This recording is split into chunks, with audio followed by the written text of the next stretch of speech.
Welcome, and thank you for watching the first episode in the video series Illuminate. Today, we will be going on a tour of the Luis Masai exhibit. We'll take a closer look at some of his prints and his mural artworks that he has created, inspired by the animal kingdom. We'll be shining a light on his work and interpreting its meaning. Upon first look at one of his works, you see an animal, seemingly lifelike, but with this patchwork skin, like that of a quilt.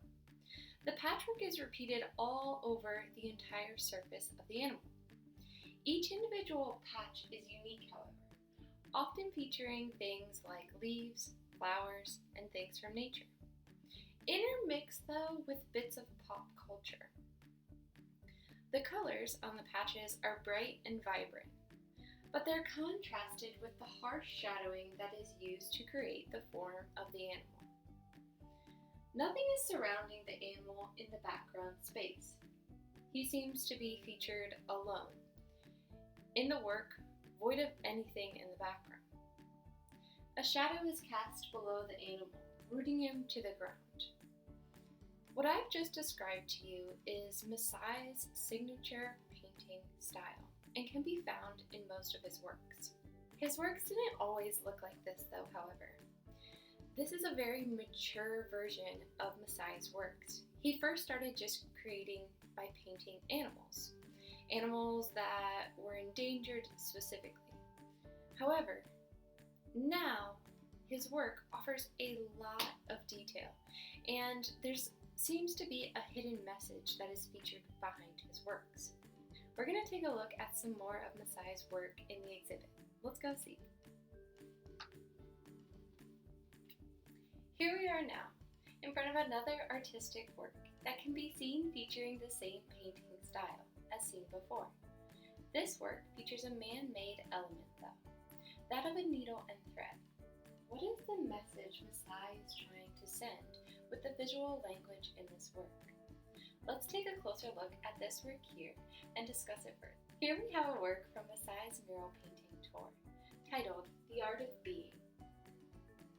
The tour extended across the United States and included 20 other mural paintings, each painted in major cities. This work is part of the mural that was painted in New York City, New York. It features the image of a bee holding a sewing needle, which begs one to wonder why.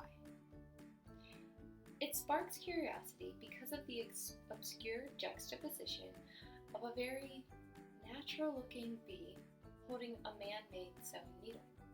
Two objects that would seemingly never exist together. So why does Matisse paint them together? To answer this, we must think about the symbolism of a bee. Recent attention has been given to the power of the bee population and the effects that it has on human survival, as they pollinate the food that we use as fuel. Yet the population is decreasing because of the effects of humans and pesticides, among other factors.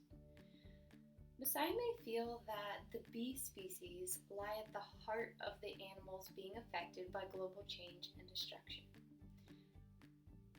While that's one way to interpret the work, bees are also symbolic of community, specifically a community that works together.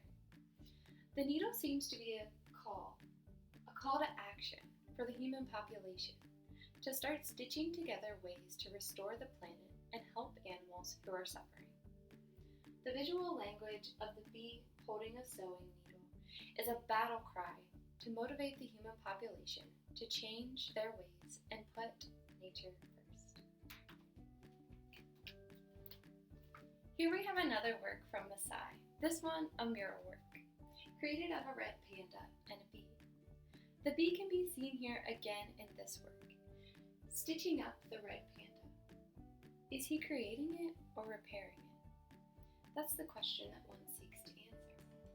I'm led to believe that the bee's repairing it, and that this work displays how animals need to help other animals.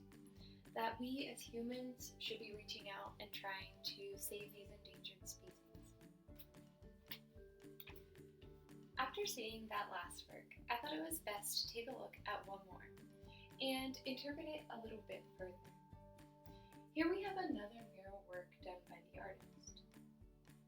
The same patchwork quilt can be seen as the animal's skin. And I think we should take a little look at the history of quilt making. When we think of quilts, we think of a person working diligently over a handcraft, making many stitches to adhere scraps of fabric together to create a warm covering for a loved one in their family. Time, effort, and love all go into making a quilt. Could this be why Masai decided to cover the animal's skin in these quilts? The survival of the endangered species takes the same amount of time, effort, and love on our part in order to save these animals. I think that's maybe why Masai decided to use a quilt as this type of skin for the animals. A call for us to put time, love, and effort into the survival of them. So you may be wondering if I think Masai is successful at his work. So after seeing some of his works, I am led to believe that Masai is going to be a very successful mural artist. His works are very eye-catching, even if you don't know the history of his work, meaning like you don't know that it's supposed to be about an endangered animal, you're unsure of why he's using the bees and why the animals have this patchwork skin. You can still enjoy it for what it is, a bright, eye-catching, large mural that's painting on the side of a building. Even children at a young age could enjoy this work just because of the colors and the variety of different shapes and textures that he used on the surface of the animal's skin.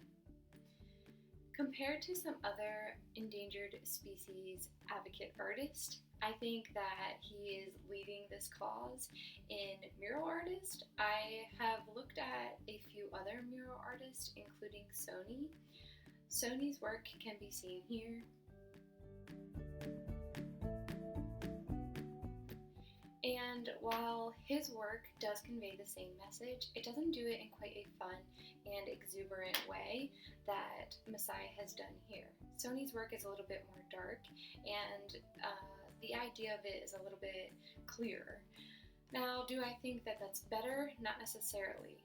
I don't think it's better to have the message immediately understood by the viewer. I think that if the viewer has to do a little bit of digging and a little bit of investigation into the work, like questioning, like I just did, why did he choose to paint a bee?